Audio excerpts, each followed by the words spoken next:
Sting versus The Undertaker. It's the last possible mega match that fans would have salivated over. And though it seemed as if the planets were aligned in recent years, the two never met. With Undertaker likely retiring and Sting joining All Elite Wrestling, it looks as if this idea has been buried for good. This week, I pitch an epic cinematic fight worthy of two of wrestling's biggest icons. This is Wrestling ReAnimated.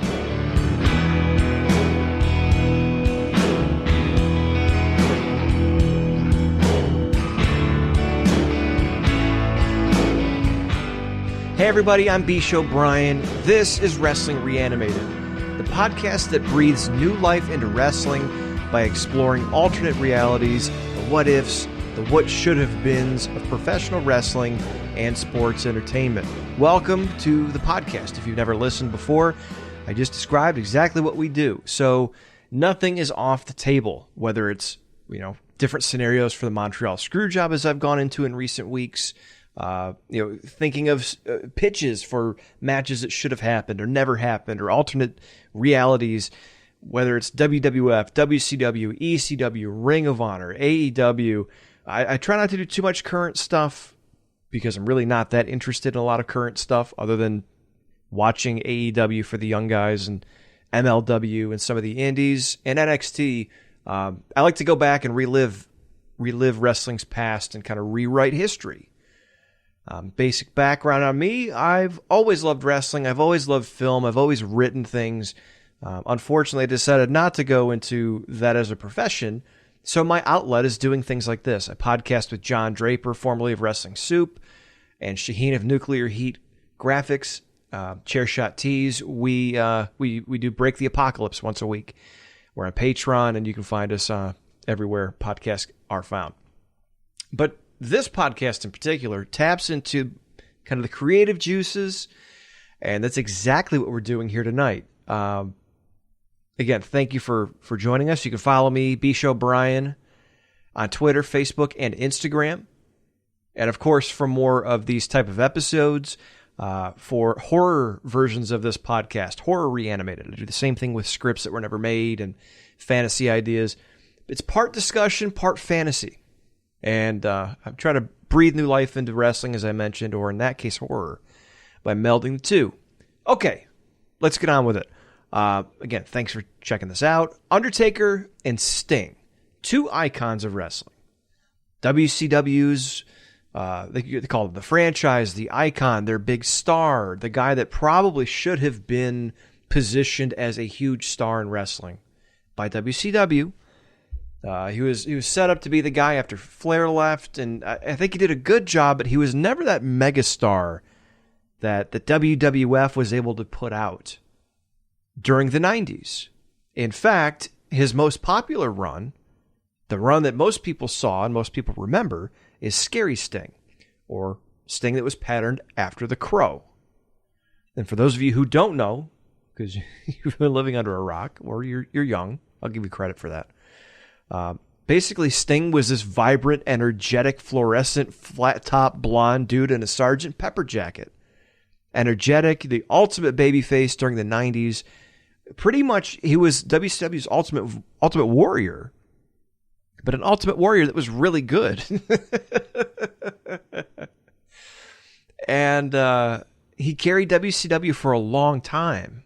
When Flair left after the NWA was kind of forgotten and WCW went to Ted Turner, Sting held things down when Flair went to the WWF. But unfortunately, business wasn't that great, and they brought in Hulk Hogan a few years later, and Sting kind of had to take a back seat.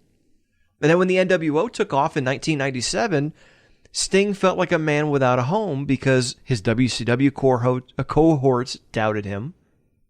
The NWO was not something that he was down with, so Sting walked away.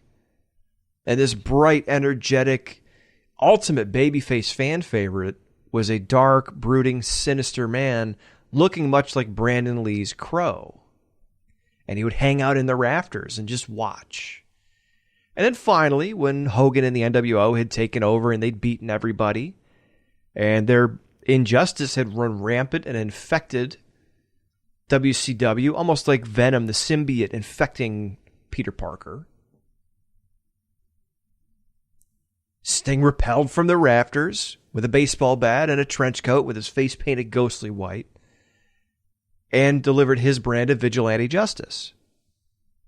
And then he went to TNA and went to WWE for a few years. Had three matches for WWE.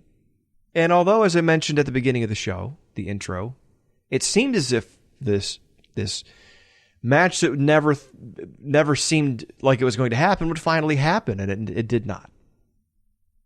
And that's where we are today. And if you don't know who The Undertaker is, and this is a wrestling podcast, I just feel sorry for you.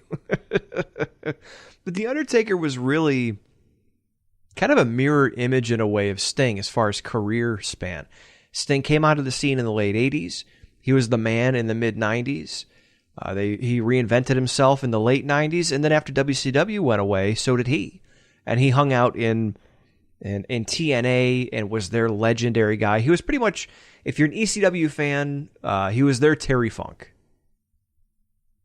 He was there. He was the legend. He was the guy. And then he came in very, very late in his career, or so we thought, to WWE. Undertaker was the opposite. Undertaker came onto the scene in the early 90s. I know he was around in the late 80s in the territories. But he came onto the scene in the early 90s and rose to stardom very fast because he was just so goddamn good. And he had varying degrees of success, but was more of an attraction. He was more so Vince McMahon's answer to Andre the Giant. But in the 90s, he was a gimmick. He was a spectacle. So The Undertaker ended up, after Austin and Rock left and everything, he reinvented himself again as the American Badass. And again, to varying degrees of success. But it wasn't until the mid-2000s when Undertaker went back to being the dead man. He kind of melded his styles together. And he really saw his greatest success as pretty much the legend, the resident legend, the leader of the locker room, and was probably their biggest star for a long time, other than John Cena. Taker had longevity. He was never the biggest draw, but as a spectacle, and the biggest draw as champion, but as a spectacle, The Undertaker may be unmatched, even from the late Andre the Giant. But again, they were so similar in character and in tone and what they did, and the mystical nature of both characters, the mysterious nature of both characters, both a little otherworldly. Really is, I think, what... And I, for a long time, fought the notion of these guys having a fantasy matchup or a mega match. Because I thought... I got the connections, but I always thought they were too similar in a way. Like, to me, I always thought Sting was better matched up with a guy like The Rock, or a guy like Stone Cold, or even Triple H, although we know how that turned out if you watched WrestleMania a few years ago. Because Sting wasn't your dead man character. Yes, they kind of insinuated that he was almost their version of The Undertaker or Grim Reaper, and they did some stuff with him in Vampiro later that would tap into that. But to me, they always seemed a little different. And it seemed like people were mashing them together just because there were two dark brooding characters. So almost like when people used to fantasize about Demolition facing the Road Warriors. Just because they were the same type of character. So to me, I always kind of fought that notion. Like, I don't know. But then as these guys were like the last two standing out of everybody from those eras, it became undeniable that their paths should have crossed at some point. And unfortunately, they didn't. So tonight, that's why we're doing this. Because fans did not get the mega match that they wanted. And probably should have gotten for various reasons. Sting's in AEW now. He's going to have matches over there. So if you want to see Sting wrestle at 61, God bless you, he's there. But it ain't going to be against The Undertaker. And dare I say, it's not going to have the same impact, no pun intended, unless AEW is able to really, really kick things into high gear in 2021. And I hope they do. I really do. Because wrestling needs it, and I think that's why people have been hopeful. And to be fair, I think that's why people like me have been a little bit too critical of AEW, because we want something new and different and some competition and a different flavor of ice cream. Because I lived through the Monday Night Wars. I was on the phone with my friends calling back and forth. Hey, Foley won the title. Change it. He's fighting Rock. Or, oh my God, Sting just rappelled down. He hit Hogan. Or there's an imposter. It's not really Sting. It was so exciting to be a fan. And I know I'm never going to recapture that as an adult. It's just not going to happen. It happens to all of us. But I was alive for the tail end of the Hogan era. I was alive during the new generation. I watched WCW Saturday Night on TBS when I was a kid in the mid-90s. I've been a fan my whole life. I went to Ring of Honor shows when I was younger. I want that to succeed. However, that's not the case tonight. We're talking about what never was. Very, very storied. Very deep and rich as far as character goes. I sat with a legal pad. And my approach to this, I try not to do, and I know I say this, I preface it every time I do an episode. I try not to make it a straightforward fantasy booking scenario. So I didn't do any angles. I didn't do, move for move and this for that. That's not the aim of this. The aim of this is part concept, part commentary, like discussion, a podcast, but also kind of presenting what it might look like. And I did go deep on this episode because I felt like it needed it. It had to be big. It had to work.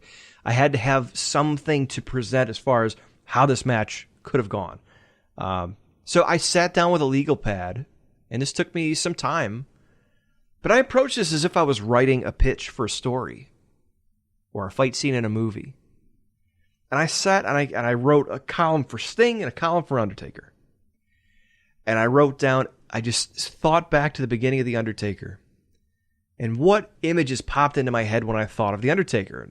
Obviously, Mortician, pallbearer, coffins, caskets, body bags, all the iconography that goes along with The Undertaker, the stuff you think of as far as that character.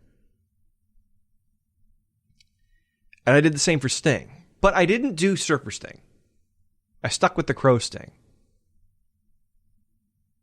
I thought it really fit. And I had some ideas on how to work Surfer Sting in there.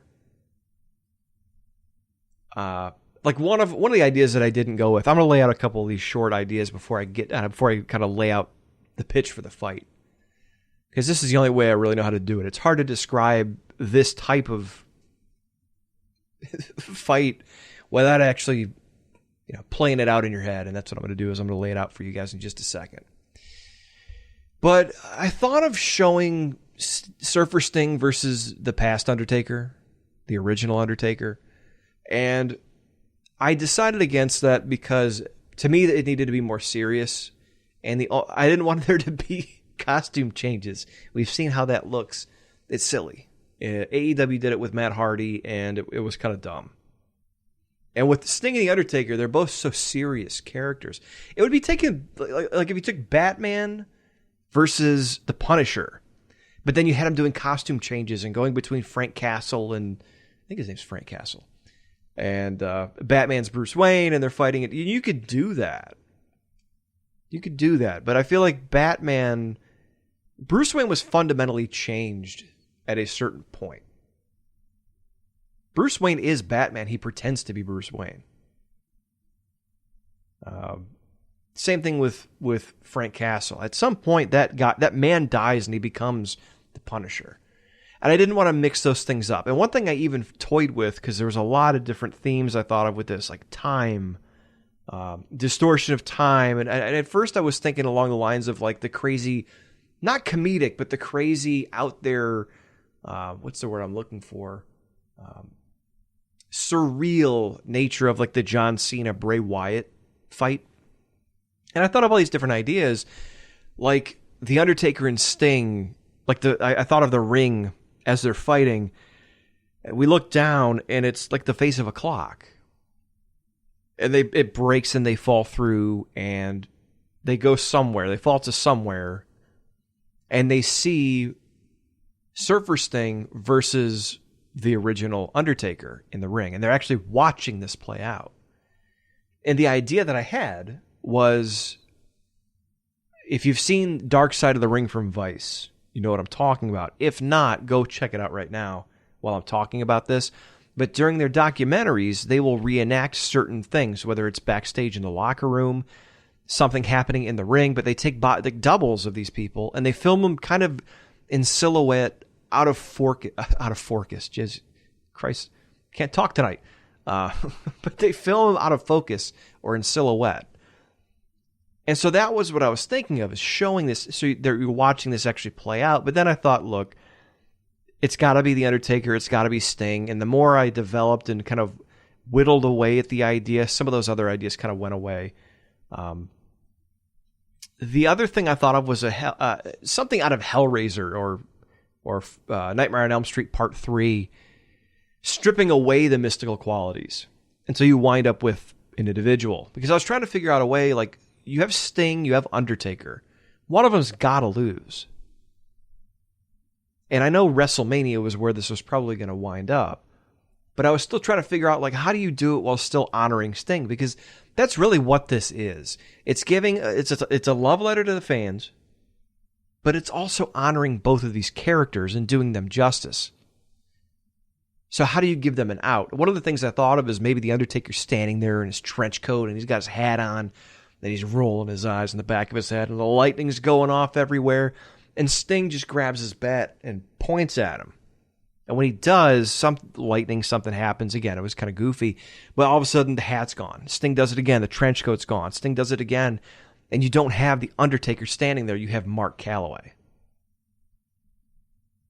And it was like a mental thing, something out of, again, a Nightmare on Elm Street, or actually Hellraiser, when, it's Hellraiser 2, Hellbound, when Dr. Channard becomes a Cenobite. He does that to Pinhead, the high priest. He does it to Chatter. He does it to Butterball. He does it, I don't know the girl's name. I don't remember. But he takes all their Cenobite powers, their appearance away, and strips them down to their humanity. And I thought of doing that for this, but again, this has to be epic. It's not Mark Calloway versus Steve Borden. That's not what people are paying to see. Another thing I thought of was a mausoleum. And I did have to, I changed this in some way from my final idea. But my original idea was, one of them shows up to this event, to this fight. And there's a glowing light, and it leads them down, almost the Nightmare on Elm Street style, where they're led down these stairs. This would be almost like into a basement or catacombs or something. But as they get there, whoever it is walking down realizes they're walking into a mausoleum. And along the walls, granite walls or whatever, underground or stone, on one side, I just imagine a long hallway. The far end is lit by some sort of fires. Orangey, ambery light flickering, lighting up the hallway a little bit. But this long corridor with an arched ceiling. On one side, there's all of these relics or monuments to Sting's past rivals, past life, past career, and the other side, The Undertaker. And the way you shoot it is as this person walks down the hallway, and maybe both of them do, they walk along looking at each other, looking at this, and it leads them down to where they're going, and it was a crematorium. So I did rework that a little bit. Didn't use it, but I still wanted to share that because I thought it was a cool idea. I thought of crazy stuff like Taker rises, a wall of flames up, Sting quenches it with rain. I did stay away from that a little bit, although I did do something else that I think you guys will think is pretty cool. I even went as far, I mentioned surreal. I went as far as imagining like a giant monster battle, like kaiju, like Godzilla, like Sting transforms into this giant, like crow-like creature, and he's flying around, and the Undertaker turns into this giant ghostly reaper. And I just kept thinking of like whatever city WrestleMania was in. The crow's flying around, screeching, terrorizing the skies, and the Undertaker's got this huge scythe, and he's swinging it around trying to get the crow. But again, I tried to stay away from that so much, and I got more serious. And what it really came down to is these two are aging gunslingers. They wear trench coats. They're vigilantes. They have their own code. They're dark. They're brooding. They're outlaws, both of them. So it just reminded me of two cowboys. The other thing, too, the Undertaker was billed from Death Valley, which is an arid, dry desert. It also symbolizes death, the barren nature of the desert. Both of them are very...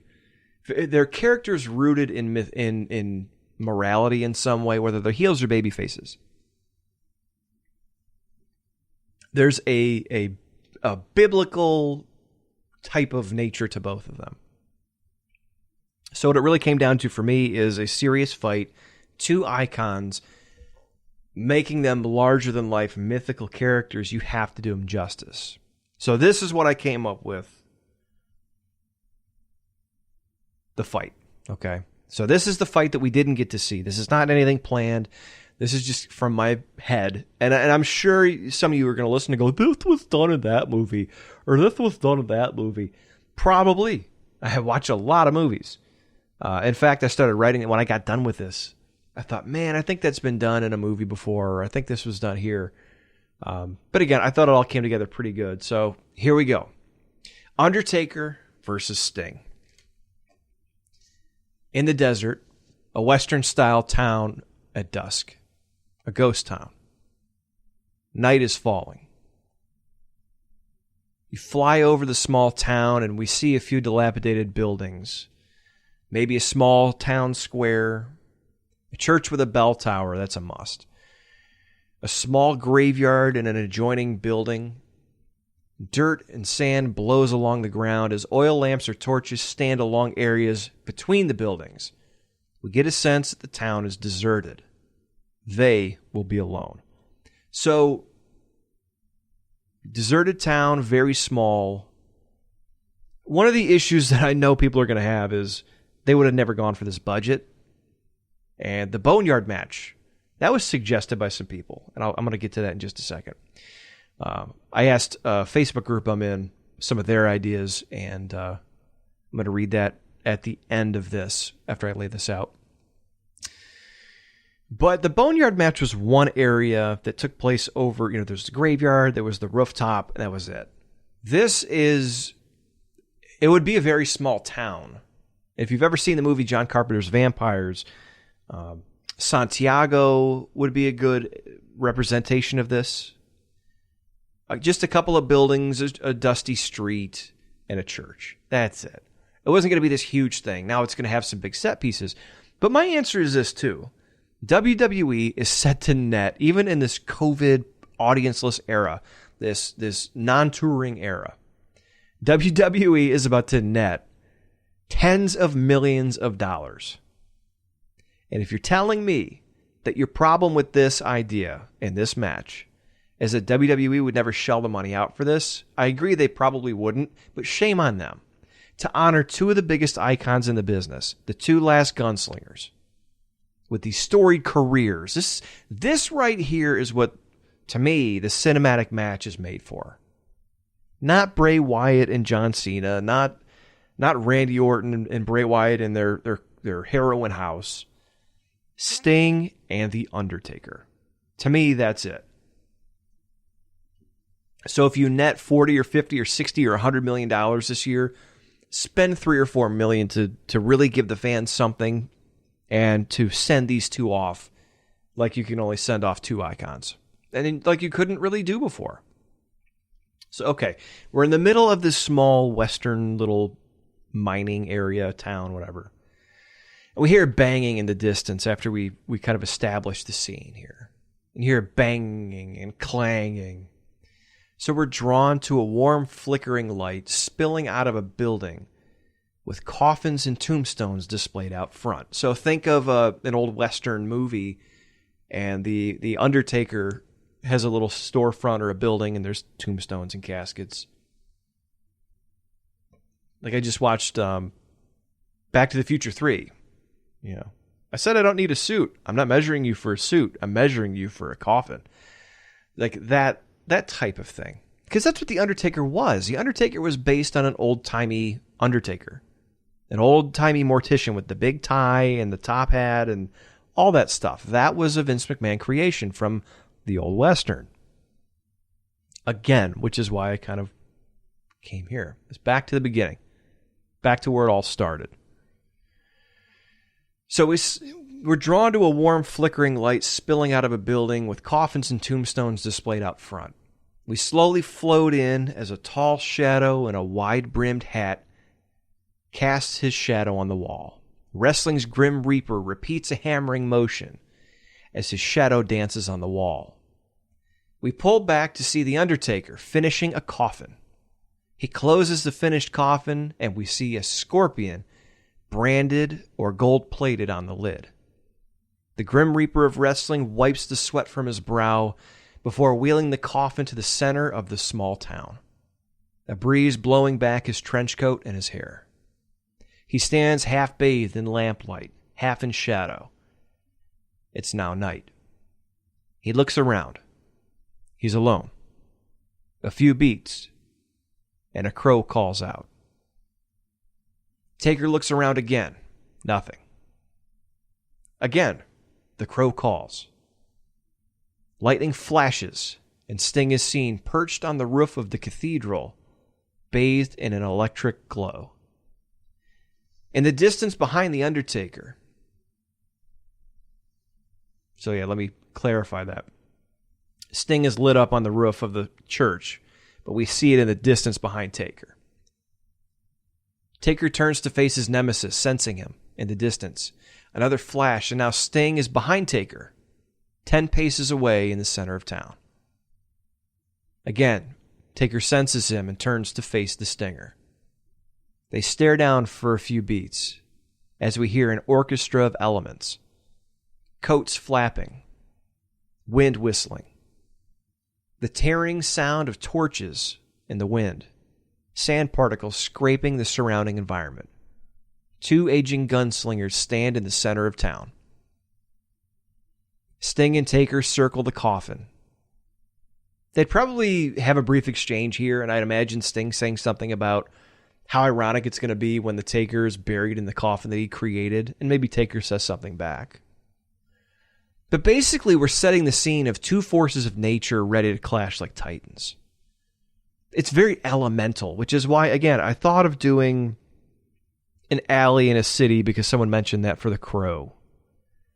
Someone else thought of doing something else in a ring, in a match. And it just, to me, it felt like, number one, these guys aren't going to be able to wrestle a great match anyway. They're going to need the smoke and mirrors.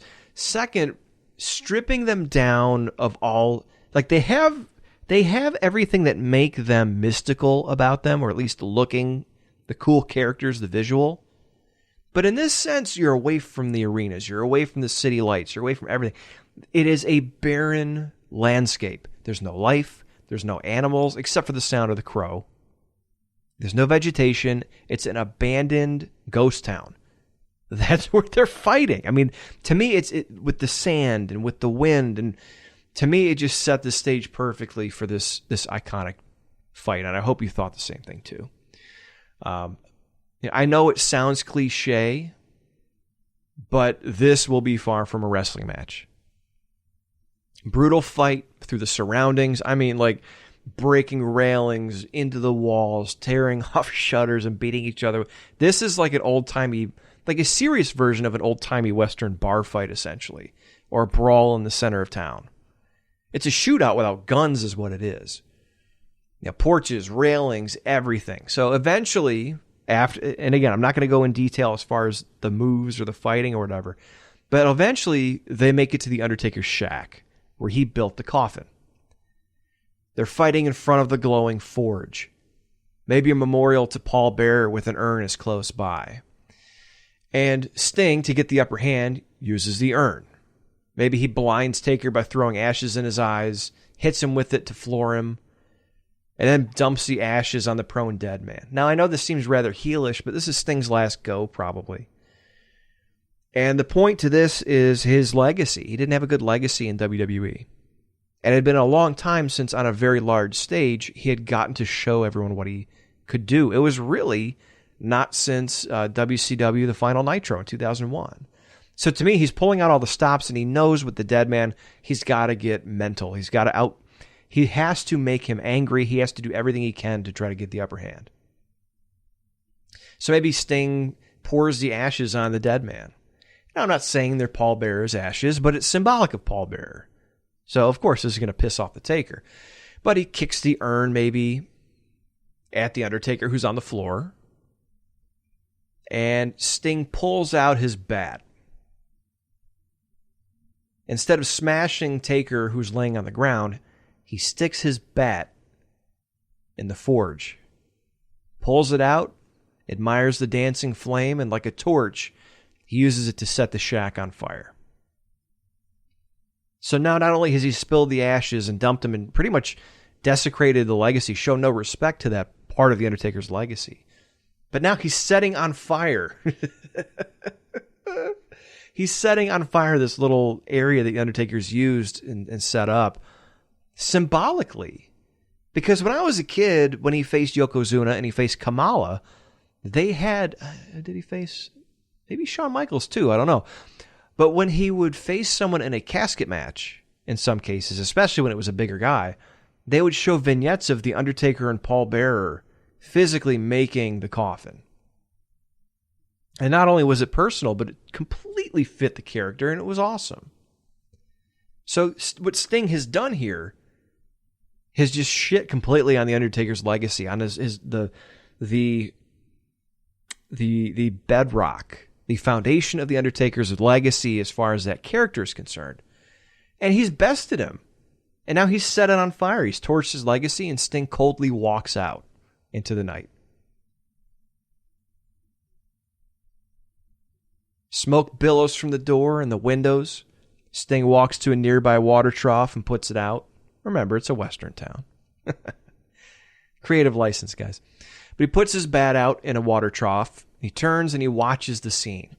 The firelight dancing off the cold white face of the Stinger.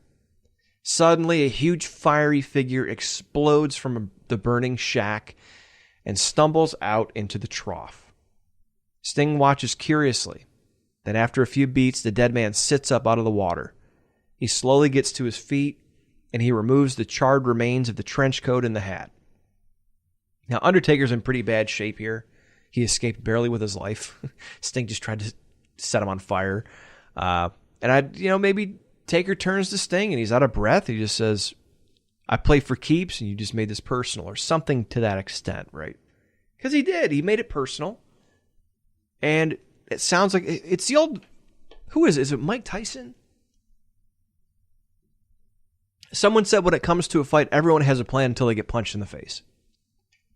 That's exactly this right here. Sting had a plan. He was going to get personal. He was going to do whatever he had to do to piss off the dead man, to get in his head. But now he's going to have to pay for that intangible...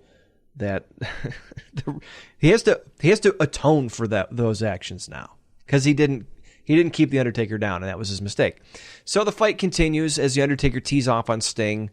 Maybe gets a hold of his bat, throws it away. So now it's just Sting and the Undertaker, man to man. Undertaker's they're both beat up. Undertaker was set on fire, for Christ's sake. So maybe Taker tees off on Sting. He throws him through the stained glass front window of the church. Taker takes a breath. He enters the dark church. Silver moonlight pierces the sanctuary through the damaged roof above. As Taker enters, thunder rolls and the silver light is eclipsed into darkness. Taker says, "Forgive me, Father." Remember, these guys are religious. And enters the church, searching for and calling out to the Stinger. Now, that's not just a "Forgive me, Father" of, entering a church to fight somebody. Doing the devil's work in the house of God, but also, forgive me for what I'm about to do. Just from a spiritual standpoint, forgive my soul. So maybe he enters the church and he's searching for Sting. He's calling out to Sting. Now, I mentioned I'm not going to talk about wrestling moves very much and plot out the match. I'm talking about the actions of the fight scene, more or less. But I maybe have Sting dive out of the shadows from an elevated area onto the dead man.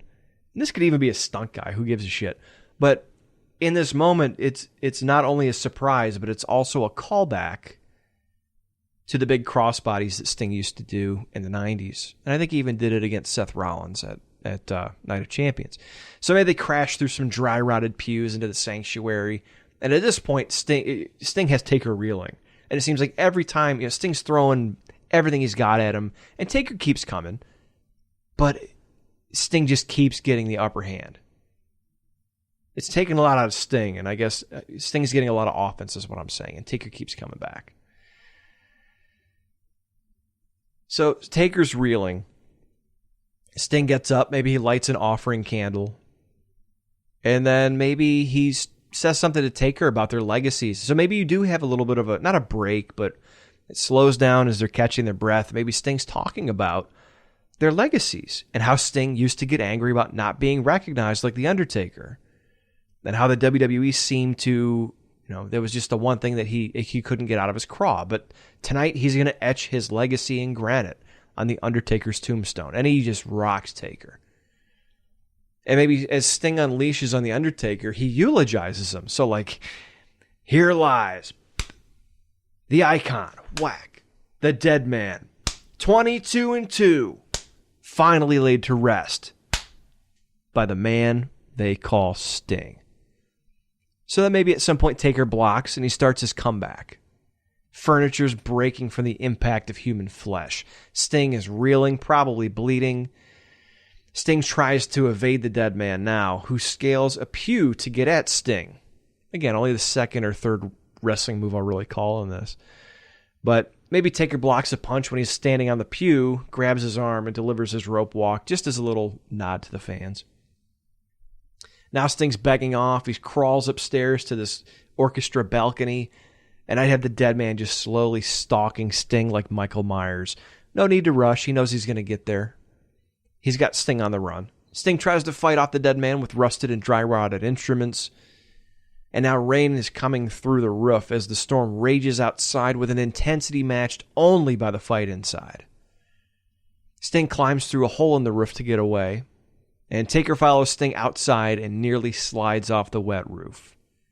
Sting blindsides the dead man as they exchange blows with the storm raging around them, faltering on the wet and damaged roof. Sting is knocked close to the edge, but steadies himself and grabs a hidden bat that he stashed in the belfry. Sting swings wildly at The Undertaker, desperate to land that critical blow, and he lands it. The Undertaker goes down on the wet roof. Sting stands over the lifeless Taker, bat in hand. But with one last burst of energy, Taker grabs the bat, which slips out of Sting's rain-soaked hands. Taker rolls over and connects with the bell in the bell tower, and startles a flock of crows seeking shelter inside. Taker stays down as the crows swarm Sting. He falls through the roof to the sanctuary below. When the crows fly away, Taker looks down to the lifeless Stinger, laying below in a heap on broken furniture. So, that's essentially the fight. I got a little bit more to go through. But, so, Taker shows up, makes the coffin in this western town. Sting shows up kind of mystically to get into his head. He burns down the shack. Right? Desecrates the memory of Paul Bearer, the history of The Undertaker and that character. Taker starts coming back after being set on fire and put out. And again, elements. Water, fire, earth, wind. All right here. And Sting on the run gets thrown into the church. They fight through the church. Sting has the upper hand, and he's essentially holding a funeral for the dead man when the dead man fights death. And that's a theme in this, not fighting death, but these two guys have been fighting mortality for a long time. Undertaker, on the documentary that they had, calls it Chasing the Dragon. Or maybe Shawn Michaels did in his documentary. But Talk about chasing the dragon. He always wants that one last match. And how long are you going to chase that dragon? Sting just went to AEW. They said he signed a multi-year contract. He's 61. Dude can collect Social Security next year if he wants. But my point is, these guys have been trying to cheat death from a career, from a character standpoint, for a decade or more. So to me, it made perfect sense to include those elements in this as well. So now Sting was not thrown off the roof by The Undertaker, but The Undertaker rang the bell, stirred up the birds, which, caused Sting to falter and fall through the roof and into the church below. So Sting's out of it. Sting's done. Taker loads Sting into the coffin and takes it to the graveyard. I also had an idea of like a chariot type of thing with black horses or even white horses symbolically, like carrying it into the... So when Taker gets to the graveyard, druids appear from the darkness. They grab the coffin and they lower it into the grave. Taker throws the bat into the grave, like someone may throw a rose onto a coffin, and begins shoveling sand on the coffin. Remember, it's dirt and sand, not earth. That's another thing, too. Like, the boneyard was great, but, like, there's too much green there. It's supposed to symbolize death. I wanted an arid, lifeless landscape. I didn't want any green. But he starts shoveling sand on the coffin, and Sting begins to break open the coffin as Taker and the druids stand dumbfounded. A half-dead Sting rises from the broken lid and pulls Taker through it, crashing through the coffin into the grave. Sting grabs his bat and holds it to the Taker's throat, choking him out. Now, again, that probably wouldn't happen on WWE TV, but this is a little fantasy, so I'm going to have some fun with it. So he's choking Taker out, and the druids now go for Sting. They're trying to intervene. They're holding Sting back and trying to end this thing and help The Undertaker. Then from the earth and the sand around the grave rise a dozen zombie-like figures. As they emerge, we see their faces are painted like Sting. They emerge from the sand and surround and fight with the druids. Eventually, Sting and The Undertaker split off, Sting taking out the druids one by one and Taker eliminating the Stings. So, just when Sting looks like he's dead, he rises in half. And at this point, I'm not selling it enough. I mean, these guys are spent. It's supposed to seem like the end of it when Sting came off the roof. But now Sting's trying to pull The Undertaker into the grave with him. The druids are even helping. And that's the other thing, too. The druids have to help The Undertaker fight off Sting. So you're still putting Sting over as this force of nature. You're putting Sting over as a worthy adversary that the even when he was pretty much dead, the druids have to step in. And then there was a great scene in John Carpenter's Vampires where at dusk, these vampires rise up out of the ground of the desert. And that's kind of where I got the idea for this at. It was that and also the Thriller music video when they come out of the crypt and the coffin and the ground. So, but like that, I'm thinking, zombies. And one of the ideas I originally had, not to take us out of this, was when the zombies rise up, or even when I thought of the mausoleum, when the zombies, the dead bodies come out, I almost thought about having a Ric Flair zombie, a Vader zombie, a Scott Steiner zombie, a DDP zombie, a Booker T zombie, a Hulk Hogan zombie.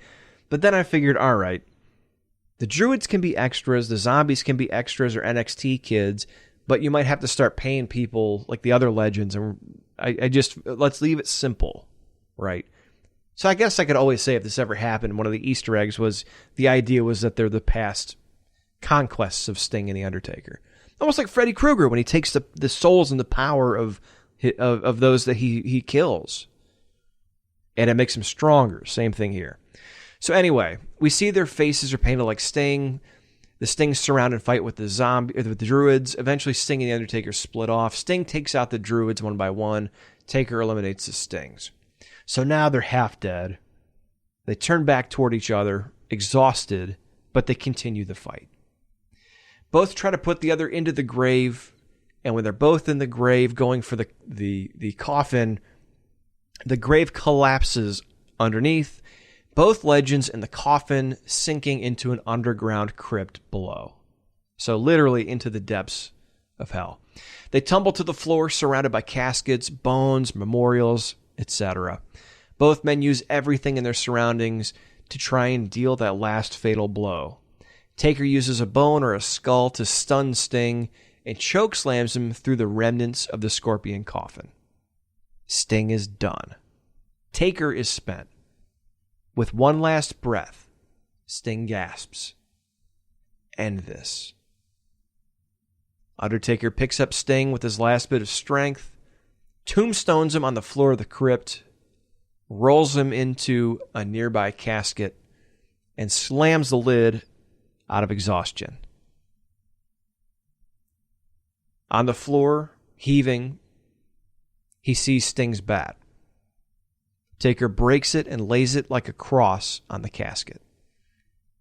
Taker picks up the skull that he used to deal the fatal blow, carries it with him as he closes the vault door to the crypt. Taker emerges outside the graveyard almost dead. Slumps over on his bike. After a minute, he affixes the skull to the handlebars and shakes his head in disbelief at the war that he just went through and the things he had to do to put Sting away. The dead man raises an arm in his now trademark pose, and the bell from the tower rings out. We look down from the belfry as Taker fires up the bike and rides off into the night. And as he fades into the darkness, the crow calls out, and a shadow is barely visible for a second. Now tell me that wouldn't be awesome. And I know other people have had some great ideas too.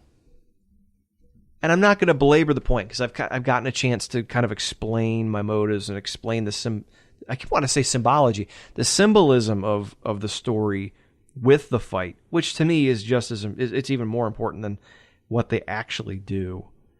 But yeah, it's that type of thing could very easily have been done. And it's a shame that they never did. It really is. Because with The Undertaker, with Sting, like I said, they're iconic characters. They really deserved a lot more than what they got. And I think the fans deserved to see The Undertaker and Sting face off. And whether it was Vince McMahon or Sting or Vince McMahon or Triple H or The Undertaker that didn't want to do the cinematic match, I think that's the way to do it. Because I know a lot of people may not know this, but Sting, it was leaked or reported that he suffered from spinal stenosis. It's a narrowing of the channel around the spinal cord, which means he can't be medically cleared by WWE, even though somehow he got cleared by AEW, to fight there, which is why they said another match didn't happen after almost being paralyzed in the match with Seth Rollins. So, and I'm trying to find some notes here about what people... Here we go. So, I'm a member of a group, that collects and customizes wrestling figures. Although I have a collection from when I was a kid. But I belong there because I think they make some cool customs. And I asked them, if they did a cinematic match, what ideas would you guys use? And Rob Souter said, since it's based off the Crow film, and that was Gothic, probably a graveyard or a Gothic cathedral match with added graveyard in the rain for the effect, which was what I was thinking too when I thought of this Western idea. Mark McBride says in the rafters. Chris Mitchell says starting off at the old funeral parlor set in some kind of warped dream before it gets into it. I kind of like that idea too. I could just imagine, The Undertaker, and they did a hologram of Paul Bearer at his send-off, so maybe there's Undertaker and Paul Bearer there, and then Sting appears out of the coffin, like The Undertaker once did to The Ultimate Warrior. That's one of my earliest memories of wrestling. I thought it was cool as shit. Colin Deckrell says Blade film set, club scene, Operation Blade plays, the blood pours, and they tear each other apart. I like that one, too. I almost went with a vampire thing with Sting, when they're up on top of the roof of the cathedral, my idea was just to, when I was going crazy with ideas before I reined myself in, I wanted Undertaker to break the bat and stake Sting through the heart like a vampire. And before Sting falls, I would have him grab the Undertaker and pull him in and stake the Undertaker. And then both of them fall through, into the depths of hell, and that's the end of the fight. But you can't do that. You can't kill them both off. Clark Gilmore said, it would have to be said in a past when they could both still wrestle. Well, yeah, I guess that's true. And my buddy Richard Field says, I would say buried alive. Which, kind of did that. But again, to me, you have multiple settings that fit different eras. One technically suits The Undertaker. One suits Sting. Then when you think Sting's done, Sting starts coming back. And then you have this huge brawl with the Stings, with they're technically zombies, but the zombies and the druids. And then finally, Undertaker and Sting take each other to the depths of hell and fight in this crypt until The Undertaker finally ends it all. Whew. I need a cigarette, and I don't smoke anymore. Shit. Oh, man. This is why I'm here, guys, because WWE is not going to give this stuff to you, and the best I can do is go through these scenarios and do this. Now, I don't plan on doing something so in-depth like this all the time, but I want to do more shows like this regularly, talking about what-if scenarios, matches that didn't happen, complete fantasy scenarios. And again, more so focusing on the situations and stories and potential outcomes or matchups, as opposed to this guy grabbed a hammerlock and a wrist lock. That's pretty much the way it goes.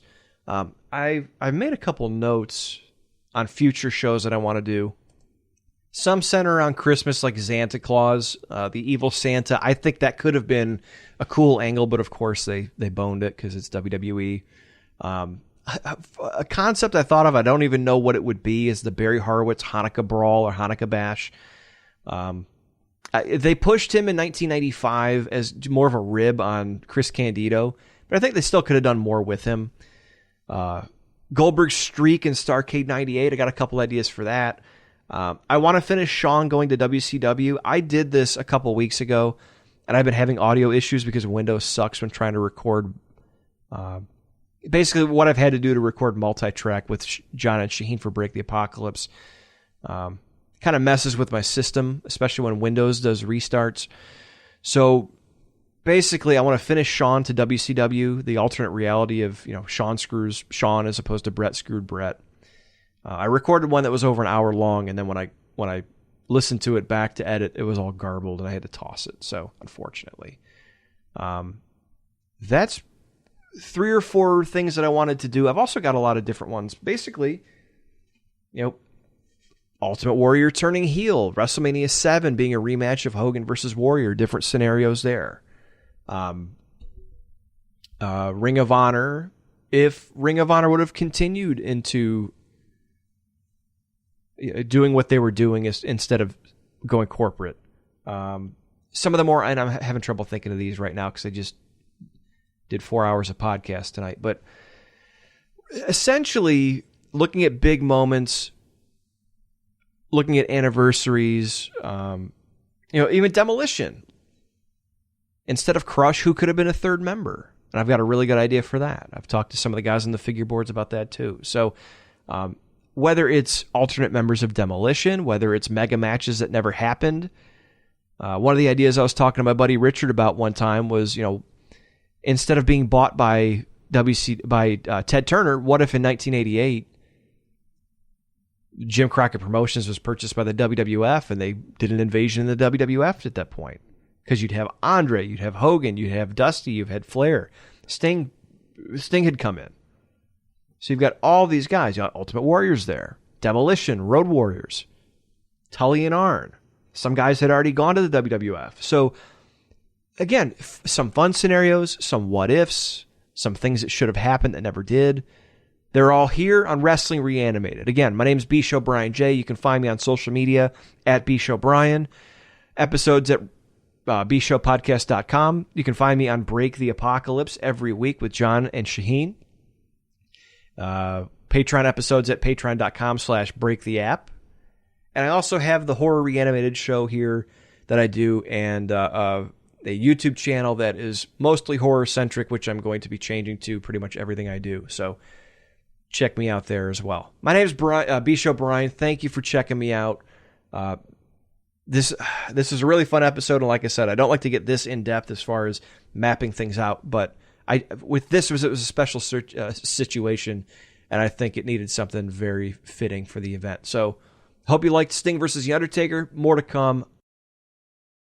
My name is B-Show Brian. This is Wrestling Reanimated.